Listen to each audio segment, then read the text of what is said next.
Here are three young people, and they're faced with a life or death decision. Bow to a statue and live. Don't bow and be burned to death. What would you choose? The answer comes today on Answers for Living. Everyone is ready to go. The orchestra and the instruments are ready to play. The leaders are ready to bow down. The masses stood ready, and the music played. And these three Hebrew young men did not bow down. Nebuchadnezzar is furious, so he has the furnace made 7 times hotter. And as the Hebrew young men are bound and thrown into the furnace, those who toss them in are killed by the heat. But the king is astonished. He sees 4 men walking around in the fire. His guys are dead, but the Hebrews didn't die. He is really puzzled. The 3 didn't die, and the 4th man was like a god in the fire with them. Now listen to the words of Nebuchadnezzar. Nebuchadnezzar then approached the opening of the blazing furnace and shouted, "Meshach, Shadrach, Abednego, servants of the Most High God, come out, come here."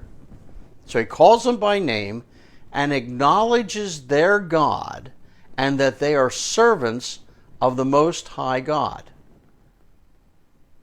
But look at verse 27. So Shadrach, Meshach, and Abednego come out of the fire, and the satraps, the prefects, the governors, the royal advisors crowd around them. And they saw that the fire had not harmed their bodies, nor was there a hair on their heads singed, and their robes were not scorched, and there was no smell of smoke on them. I love those verses. What 4 things did the political leaders recognize? The fire had no effect on their body, their hair, their trousers. The smoke didn't last on their body. And what was lost in the flames then? The ropes. The ropes were burned off. Now listen to the king's announcement. Then Nebuchadnezzar said, "Praise be to the God of Shadrach, Meshach, and Abednego, who has sent his angel and rescued his servants.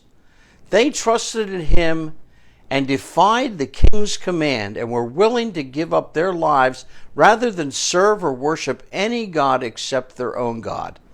Therefore, I decree that the people of any nation or language who says anything against the God of Meshach, Shadrach, and Abednego be cut to pieces and their houses be turned into piles of rubble, for no other God can save in this way." He tells all the people in his entire kingdom, if anyone speaks any offense against Meshach, Shadrach, and Abednego's God, they'll be killed and be torn to pieces. Now, verse 29 is the ultimate decree. He says, "There is no other God who can deliver this way." Now remember Nebuchadnezzar's question?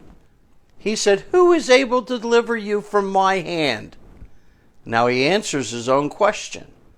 No other God but the God of these Jewish young people are capable of delivering. Now the king's decree goes beyond praise. What happened? Nebuchadnezzar decreed punishment for anyone who interfered with the free worship of the Jews. Yes, they were still in captivity, but they were now free to worship Jehovah. Why?